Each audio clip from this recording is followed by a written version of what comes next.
Hello, good morning, good afternoon, good evening, wherever you are tuning in from. Thank you so much for being here. My name is Dal Grunga. This is From a Place of Self. I'm so glad you are here. We are reading from this beautiful book by Dr. Richard Schwartz called You Are the One That You've Been Waiting For. And if it's your first time tuning in, please stay here, listen, but I really encourage you to go back and watch the first two episodes because it gives you a little bit more context of what we're reading and why and where we're coming from. But very briefly, I'll let you know the title of this book is very telling. You are the one you've been waiting for, meaning that oftentimes we think that what we're looking for is out there into the world. It's in someone else, that we need somebody else to do it for us or get it for us. And oftentimes that comes from because that's the way it was supposed to be in childhood. We were young kids and we didn't know how to take care of ourselves. We weren't supposed to provide the love for ourselves that we needed. That was supposed to come from our parents or caretakers. And they themselves weren't able to do it in the way that they wanted to or the way that we fully needed to, partially because they were wounded in taking care of their own stuff and dealing with the lack that they didn't get it from their parents, and on and on and on. You know where this is going. And at the end of the day, also, in addition to all of that, it's also beyond the capacity of any one human being to provide the deepest fulfillment and yearning of our hearts. Even if we had perfect parents, there's no way that we would fill that full void or gap of love and belonging and connection in our hearts, because there's a spiritual component where there's also the God-shaped hole in the heart, where if we are asking somebody to do that work for us, we're hiring for them for something which is far beyond their pay grade. And oftentimes we enter into intimate relationships, signing a contract that hires us and the other person far beyond our own pay grades. That you will fill the gap of love in my life. And once I find the right person, once I'm able to manipulate this relationship, we don't use the word manipulate because it's such a negative word, but oftentimes what we're doing, we're trying to get the relationship to sort of just kind of fit in and make it work for me. And so there's this beautiful poem at the beginning of this book, in the introduction of this book, You Are the One You've Been Waiting For, that I want to read for you. And we'll frame our discussion and a little bit of sharing today. It's in the introduction of this book. It says, this is a poem from Derek Walcott, collected poems, 1948, 1984. The time will come when, with elation, you will greet yourself arriving at your own door, in your own mirror, and each will smile at the other's welcome and say, sit here, eat. You will love again the stranger who was yourself. Give wine, give bread, give back your heart to itself, to the stranger who has loved you all your life, whom you have ignored for another. It's powerful. Whom you have ignored for another. And so there are parts of ourselves that are yearning for your own acceptance, attention, and awareness and acknowledgement. And those are the parts of ourselves that got wounded early on in our life, if not, or more recently in our life, that carry our shame, fear, anxiety, guilt. And there are parts of ourselves that built a belief that I can deal with all of that by finding somebody who actually will love me, because that'll prove that I'm lovable. By finding somebody who will soothe the ones inside of me that are filled with whatever those pains are. And the reality is that's always an inside job. Other people can help. Other people can help model for us healthy relationships. Other people can point us in the right directions. But nobody can do that work for us. And very often we approach relationships from these empty places, and we expect a lot of other people. Or people expect a lot of us. I've said this in relationships before. I've been married for 10 years now, and I love my wife, and we've taught each other a lot in our relationships and about ourselves, and we've shared with each other.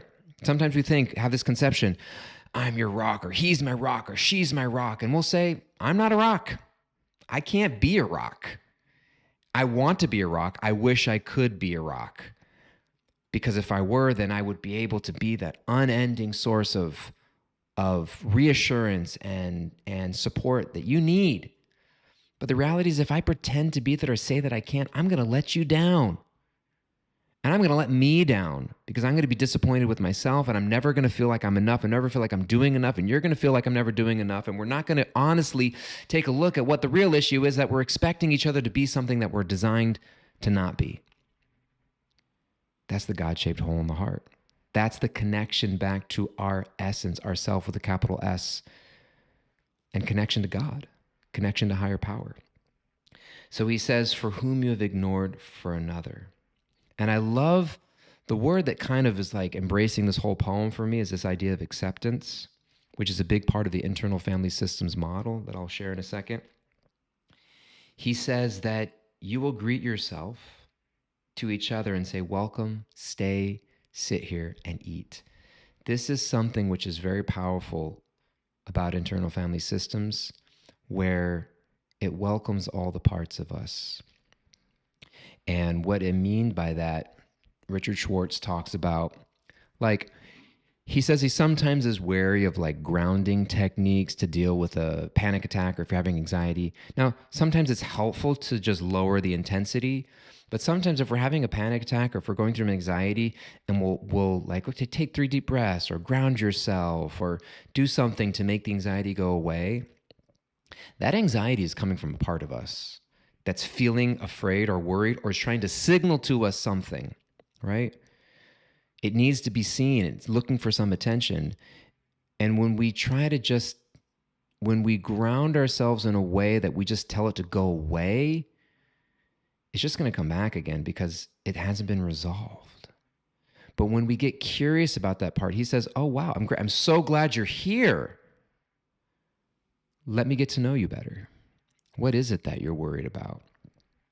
And when we're able to actually be in ourself and have curiosity and compassion, if I'm feeling something else towards that anxiety, if I'm feeling anger, feeling resentment, go away, I hate you, that's just another part of me that's come up that has some strong emotion that also needs attention.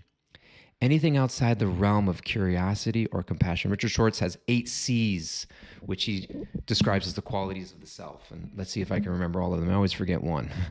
There's curiosity, compassion, connection, clarity, calmness, creativity, confidence, and courage. Don't know if I repeated any of those. Those are the natural qualities of ourself that are inherent within us. And so if I'm feeling something towards a part of me that's outside of those 8 C's, it's just coming from another part of me that's trying to manage or express something out of some fear or doubt or worry or insecurity. And so if I'm able to get curious or compassionate towards those parts of me and say, you don't have to go away. I'm not trying to get rid of you. I want to understand you better. I want to know why you're so afraid. I want to know what you're worried would happen if you stopped alarming those bells of anxiety. And very often they'll reveal to us something very deep and personal and vulnerable in us that we may not even have known is there. That there's a wounded part that needs some attention, that needs some healing, that we've been running away from, that time may have pushed us past, but our unconscious memory is still very much experiencing. That's the definition of trauma, by the way. Trauma isn't what happened to us. Trauma is the remaining in that place, stuck in time, as if it's happening right now. And so we are able to work through that by connecting back to our higher sense of self. And in ACOA, which is Adult Children of Alcoholics, a 12-step program for people who experience symptoms of codependency based off being raised in an alcoholic family or just being raised in any kind of dysfunctional family that demonstrated symptoms of what are normally considered in an alcoholic family. And so they'll call it reparenting ourselves, right? And that phrase may be used in other contexts as well. IFS is a beautiful way of reparenting ourselves, not just the idea of a singular inner child, but the multiplicity of inner children within us. That each of our parts, that lazy part of you, that your critical part of you says is stupid and unworthy, and that critical part of you, and the overachieving part of you, the people-pleasing part of you, the part of you that binges and purges or overeats or undereats, the part of you that feels you need to work really hard in order to be worthy, the part of you that's feeling the shame, the guilt, the feelings of left out, they're all inner children. And some of them are carrying beliefs and feelings and energies that need to be released and healed. Some of them are playing extreme roles because they feel like parentified children. They need to step up and take care of their brothers and sisters, but it's not their job to do it either. And so all of this is taking place in our inner world. And so often, normally in the therapeutic context of life, we run away from these things. We push it away. I don't want to deal with that. I gotta overcome that. Overcome it, right? 10 tips to deal with anxiety, 10 tips to overcome laziness. It's like we get in this competition with these parts of ourselves.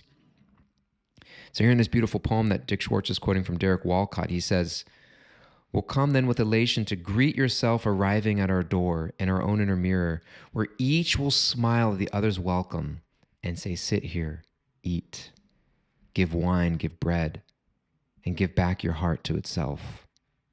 Right? So this idea of welcoming all the parts of us home. And so I always tell this with the clients that I work with and just friends and my own self and my own work. I hear this from the IFS coaches and therapists that I work with for myself, that the best thing we can do for ourselves is get curious about the parts of ourselves that we normally might criticize or wish would go away or wish weren't there. And the reality is that part is a part of you. It's never going to go away, but the role it's playing can change. The burdens that it's carrying can be released, and that part can get restored to its natural state of being, which is something so beautiful you may be surprised to even realize it when you see it. Because all of our parts have natural, beautiful gifts. They are like the players of an orchestra, right? Some of them may sound out of tune. Some of them may not know when it's their turn to play. But when the conductor is present, then the cacophony of life turns into a beautiful symphony. When there's no self-leadership, life is a big cacophony of noise. But when self-leadership is present, when we're able to connect to that sense of being in ourselves, through our prayer, through our meditation, through compassionate inquiry, then life becomes a beautiful symphony. And we don't want any of those parts to go away. We want them to step forward and shine bright and be who they are and play their note. And we'll help them understand where to play and when to soften back and when to step forward. This beautiful sense of self-leadership, not self-management, not self-control, but self-leadership will be able to create the beautiful experience of life that we have. And it'll create that, as Derek Walcott said, this feeling of elation. So this coming home to ourselves. So wanted to share that poem with you here today, and that sense of hope for us, and invite you today, if you haven't already, to just, when those feelings and things come up, just allow yourself to get curious about them. Just recognize like, oh, that's a part of me that needs some attention. And if anything that you're feeling towards that part outside the realm of curiosity or compassion is showing up, that's another part of me that needs some attention. And just acknowledge them and let them know that you're aware they're there. And over time, we can spend time with that parts and hear from them and build a positive inner relationship. Sending you so much love. Really, really glad you're here. Thank you so much for being on this journey with me. And I hope you have a wonderful rest of your day. And I'll see you next time. Bye-bye.